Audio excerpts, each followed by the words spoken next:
Each one of us is made in the sway of emotional tensions between one brief moment of ecstatic release and the trauma of birth, pulsing as a meter, working through density and dissolve, or as a ratio between visible and invisible parts, gauged by our mother's very nature.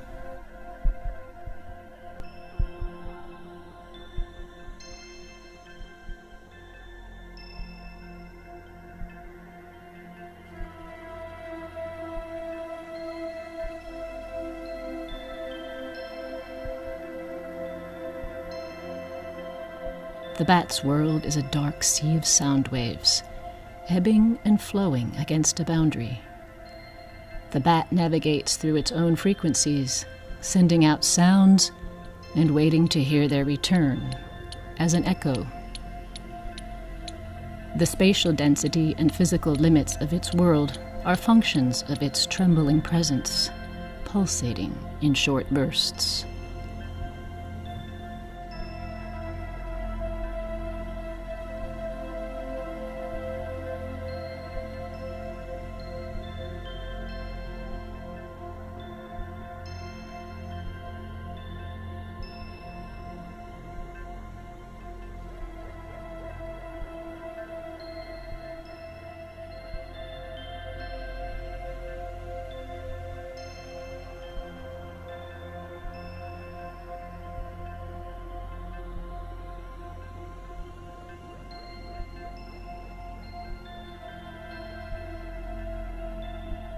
The Pacific Ocean is studded with thousands of islands, scattered with long distances between, reaching far beyond eyesight.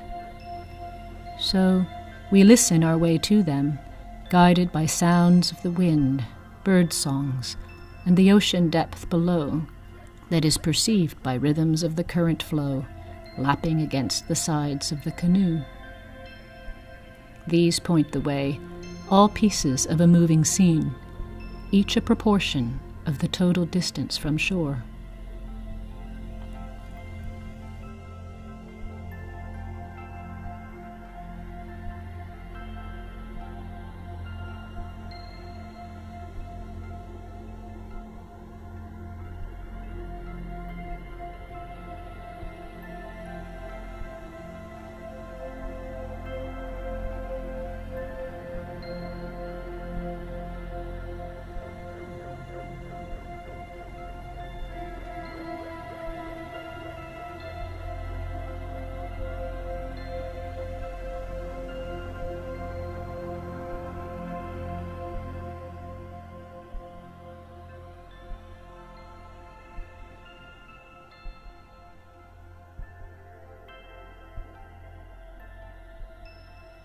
A sociology of starlings is like a nervous system in the sky. They flock in scale-free correlation. One bird turns and changes speed. The others instantaneously process the signal and follow. Each part is magnified into the flow of a unified frequency. In something like a critical system, what physicists describe as a system poised on the brink, so that at any moment it is capable of immediate transformation. Their murmuring flight is an organized nothing, where center point is always connecting with the infinite.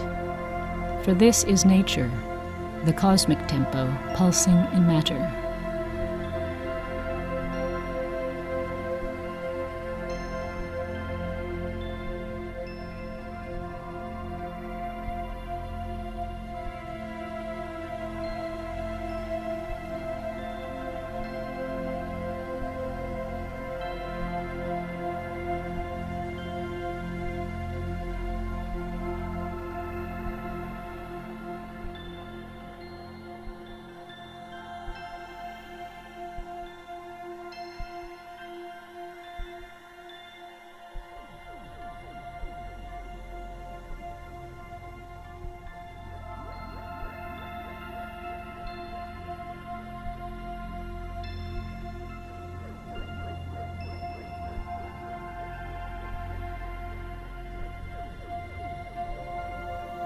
Rhythm plays us, with more determinate power over the group than is consciously possible by the group.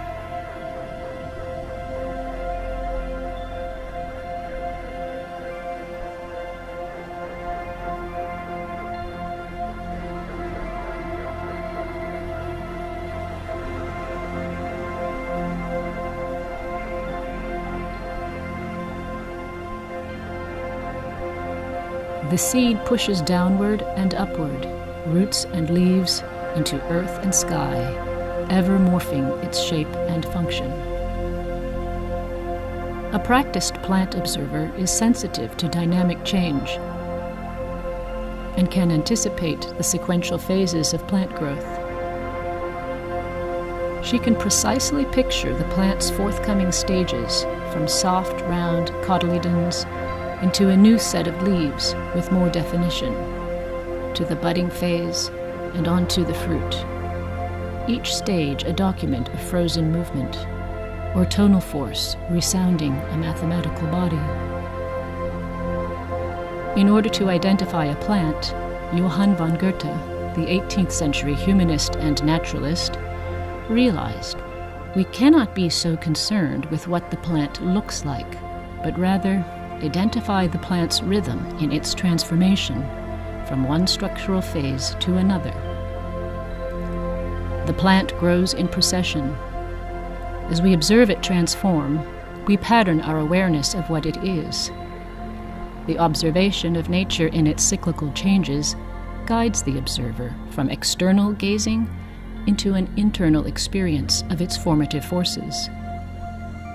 If we are attentive, we can experience the plant pulsing as a modulating frequency, like varying tempo within our own listening field. Moreover, Goethe observed there is something about the rhythm of the movement of the imagination when it follows the plant from one stage to the next that kindles the inherent powers of thinking. With a holistic orientation, the mind is trained to perceive the forces that shape the cohesion of observer, observed, and observation. For Goethe, this kind of practice stimulates thinking, just as light stimulates eyesight, sound hearing, and so on. So just like the eye and ear, Goethe considered thinking itself an organ of perception, to the point that this kind of botanical observation of what is dynamic in the plant could lead what is dynamic in the human being to what is dynamic in the universe.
Mary, Mary, quite contrary, how does your garden grow? With silver bells and cockle shells and pretty maids all in a row. Oh, this contrary disposition. The garden steward might be flowing against the stream of convention. She could also be filled with contradiction, different intentions at the same time. She is a messy, chaotic place where life happens. This is the theta dreaming nature of the mind. A place where we consort with the tempo of nature, pouring ourselves into what is becoming pouring itself into us. Once we enter the REM dream state, our entire physical body goes into chaos. Blood pressure, blood pulse, body temperature, heart rate, all fall into irregularity. This is the moment. A state of awareness that gives birth in an unexpected and unplanned way, with its own interruptions and changes, to its own tempo. A movement between expansion and contraction that will arise in the next gamma state as we start to waken out of our dream. This is the unruly pulse, alive in forces that hold matter together. This is time, what we could call life, produced by a diurnal cycle. Dark, light, light, dark. And twilight, cloudy days, stormy skies, and full moon nights.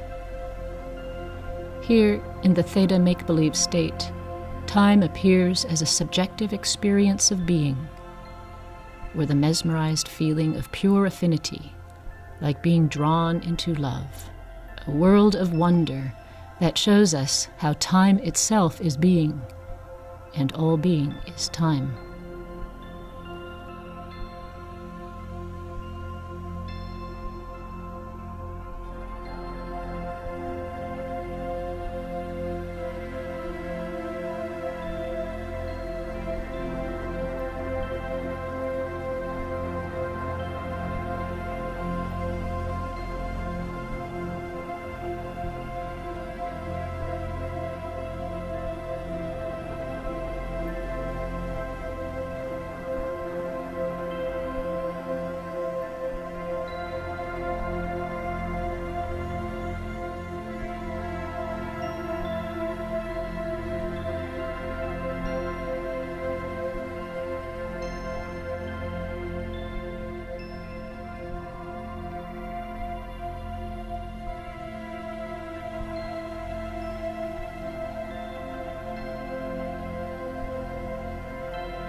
The movement of hands pressing into the elasticity of dough. Kneading is an art. The rhythm is critical to the success of its rising. In creating, we internalize nature's tempo. We tune ourselves to an intuitive sense of proportion and measure through rhythm. What weaves together matter and context, process and design. By showing our personal sensibility for these relationships, we build a house of life. Perhaps there are deliberate systems of living structure that exist somewhere. A kind of dynamic cipher of movement, decoded in limitless ways according to the maker's quality of presence. Let us call this the Metron. A measuring which in turn gauges the very nature of the maker, who is energized by hidden pressures and internal resistances. We can call this deep tissue music.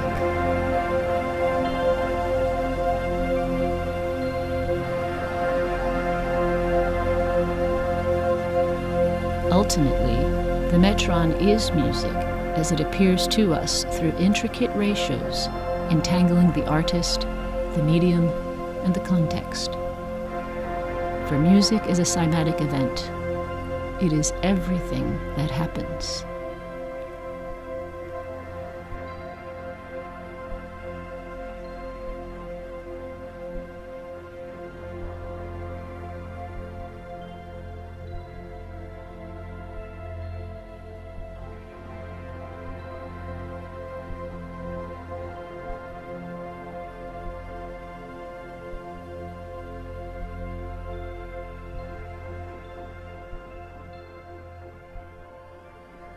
Presence, as an interiorized spatial quality, is an experience of reality. The Latin word for experience is experimentum. It also means experiment.